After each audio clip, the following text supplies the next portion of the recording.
Hey Thomas, good to see you. Good to see you. Lots and lots going on over the weekend, and lots of changes for you. I can imagine it was pretty busy.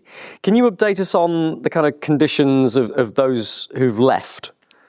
The conditions? Yeah, their fitness and any injury problems of the players that have gone. Well, I think I thought you have the list already, like from the guys who left with injuries. It was how bad they are, really, I suppose. There is nothing more to add from me as a coach. I'm not a medical expert, but we had an assessment after the match, and none of them were able to stay and get any minutes, so we released them, of course. Yeah, it was just obviously Noni Madueke. We saw him leaving a knee brace. It looked particularly bad for him. Yeah, Declan Rice and Saka joined medical. They had a medical assessment. Wanted desperately to play, to just get the narrative straight. Wanted desperately to be involved, but made just no sense to take this risk.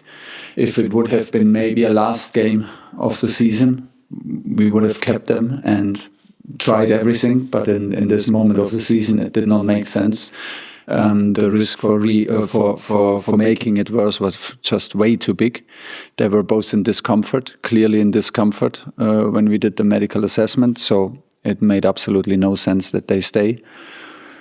Adam Wharton had a little injury, like just also more discomfort than a big injury, but he will out. Everyone will be out for some quite some days, but not dramatically. And Noni, that looked particularly bad with his... and the assessment was then with a picture slightly better than his feeling, but he will be out for some days, I guess. Thank you for that.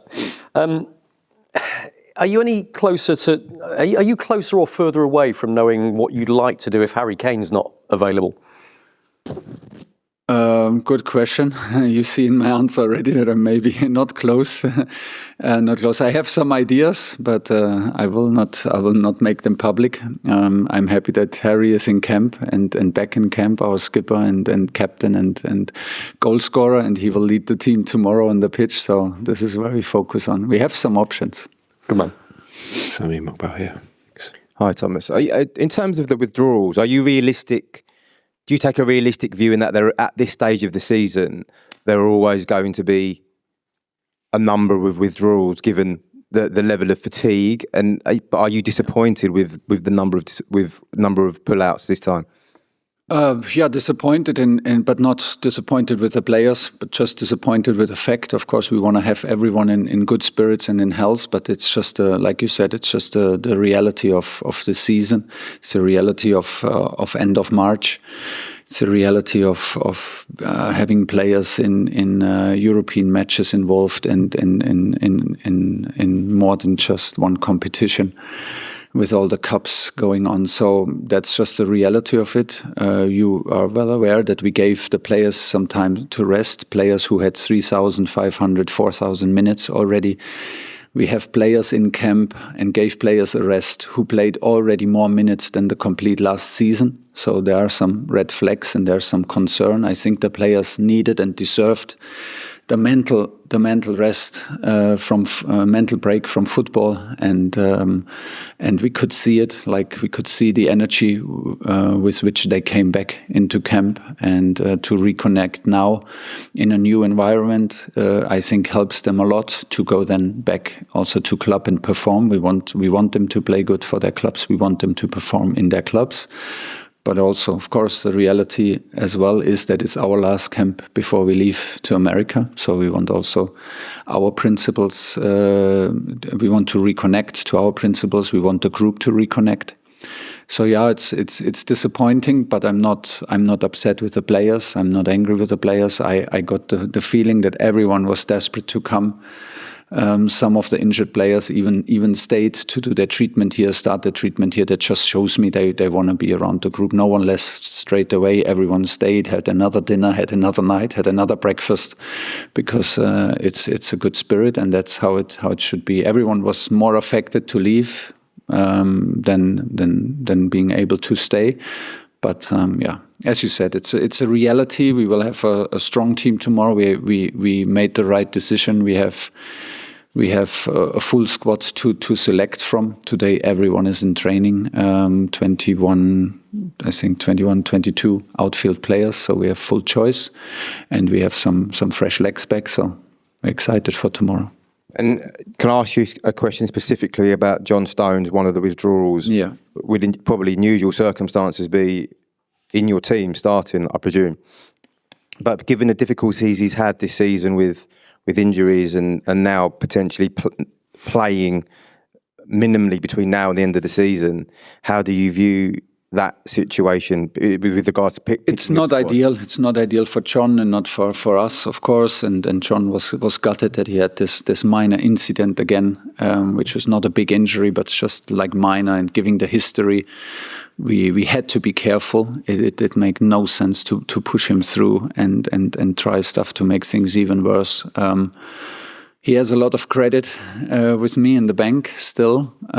He is a key player for us as a starter or as a substitute, as a part of the team because of his quality, first of all, but also his mentality and the personality and how he is as a character. He's a big part in my plans still, but like everyone, he has to be fit. Once we make the team selection, he has to be fit, and there is no big exception for that. But let's wait how it plays out. I think he will have some days rest, be then on the pitch. He felt very good. I saw him very strong in the FA Cup, playing for Man City in Newcastle. Very complicated match, and he did so well. So I think he can get away with not too many minutes, but some minutes, and being competitive would be of course nice. And then, like always, we take a late decision. Hi, Thomas. What was your first thought when this friendly was confirmed? My first thought? Yeah. Oh, I liked it a lot. I like the Japanese team. I like the Japanese culture, and it's an honor to play against the national team of Japan. When do you have the chance to face opponents like this? So I think we have two very interesting, two very different opponents to play against, two very different mentalities, two very different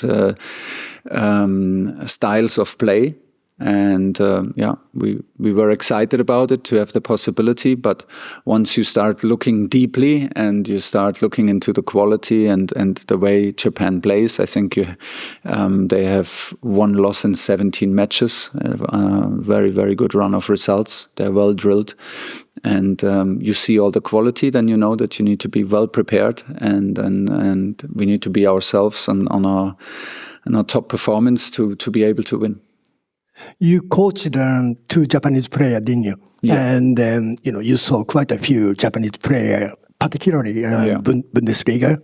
So what's your general opinion about, Japanese players? I can only give you the opinion on my two players, Shinji Okazaki and Shinji Kagawa. It was a pleasure to have them in the team. They were, first of all, full of quality, amazing, talented players, and then they were always ready to do everything for the team. They were very respectful, very polite, hardworking, very humble. It was amazing to have them in the team. So that's what you expect tomorrow from Japan? Tomorrow I expect a well-drilled, a well-trained team. They play in a back five, two sixes, three strikers, very mobile, very fluid. They love a switch of play. They love to have ball possession. I played myself many times this formation, so you have a lot of players, including the goalkeeper and the deep end of the pitch. So this can give you control. It's quite hard to press. There are ways to press, but we need to be intelligent, and we need to be hardworking and fully committed into our press if we want to steal the ball, if we want to have high ball recoveries. If we don't get it right, there's always a chance to be punished, because you have very mobile players, very fast players, good on the ball, and of course, giving the formation that Japan plays, there's always a chance to suffer against the switch of play. So we need to be smart and fully committed. But I think we're on our way to be well prepared. We have one more training session, and it will be an interesting game tomorrow. Hi, Thomas. Hi. I'm from Japanese broadcaster NHK.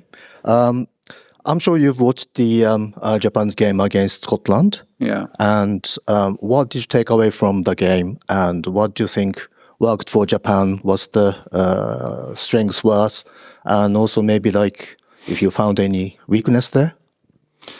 If I found some, we always try to find solutions for us. That is basically the purpose why we watch games. We watch, of course, the patterns and the strengths of our opponent, and then we try to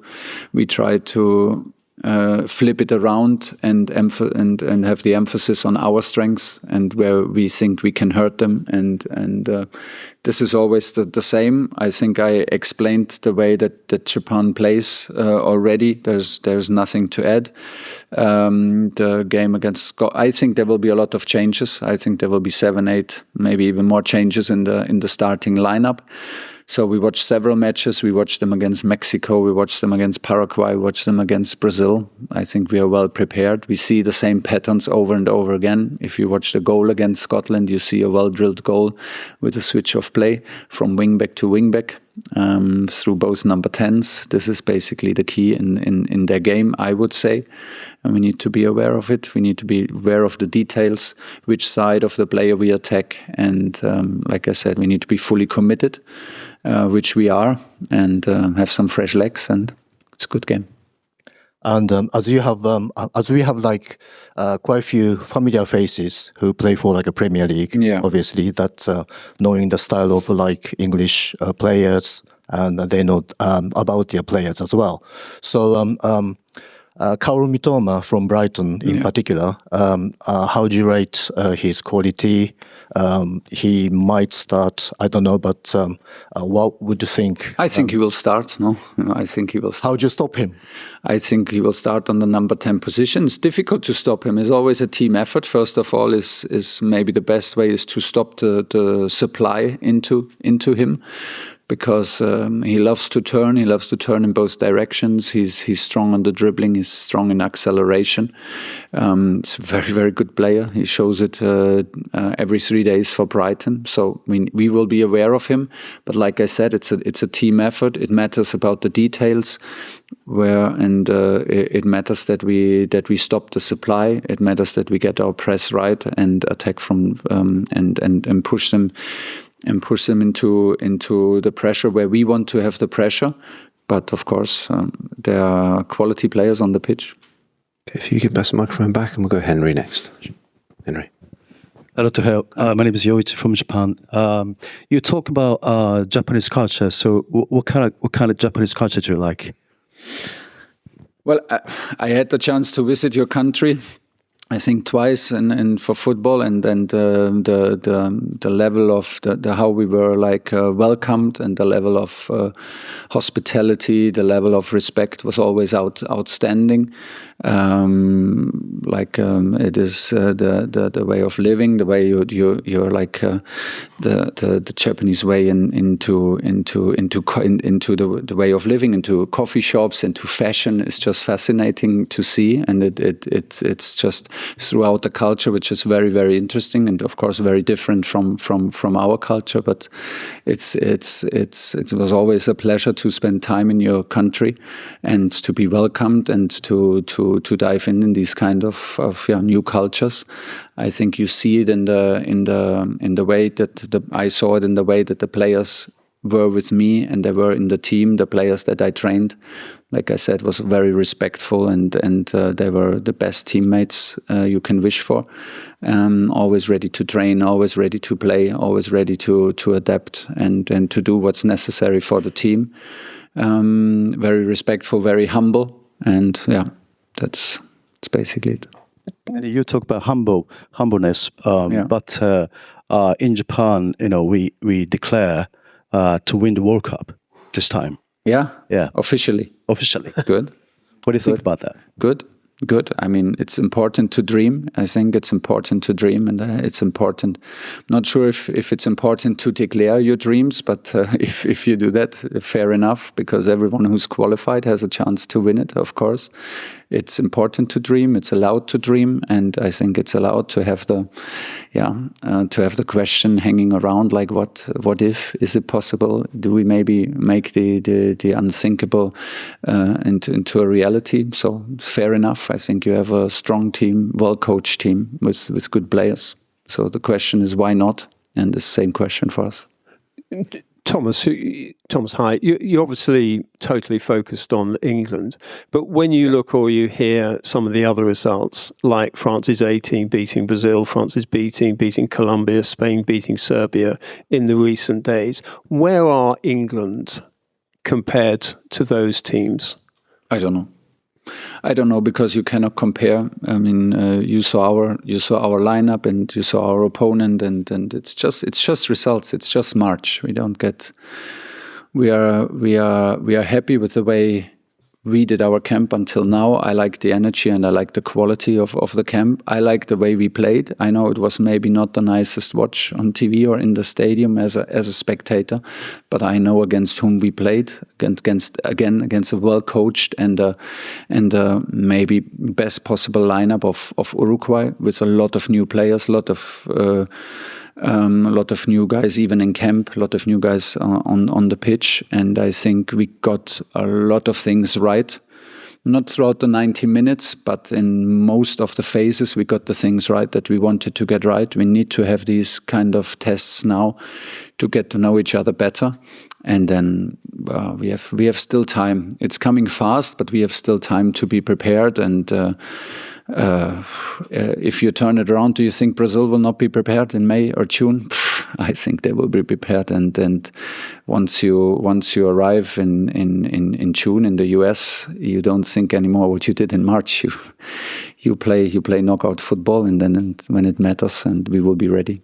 We tend to have mood swings with the national team. They're either up there or down there, in the space of a half, let alone a game. But when you look at the squad training today, and obviously you're missing some players, you have total belief in the quality that England have some exceptional players. Yeah, I have total belief. And I have total belief that if we get the selection right and we arrive with a team, this is what I feel now again in camp, that we're taking steps and steps and steps. Player want to be part of it. Player want to stay in camp. Player want to stay in camp even with the outlook that they don't play. They're desperate to come. They're enjoying it, and I see all that, and I think this is crucial that we arrive with this kind of spirit in the US. I strongly believe in the players, and the question will be why not? I think everything is possible, but we have to make it possible. And we see now how many injured players. It happened, I think, to Rafinha for Brazil. Like everyone is almost affected, and it is a slight worry. So this is the main focus to keep our fingers crossed that we have the full selection available. Okay, we'll finish it there. We'll have Elliot Anderson for you shortly.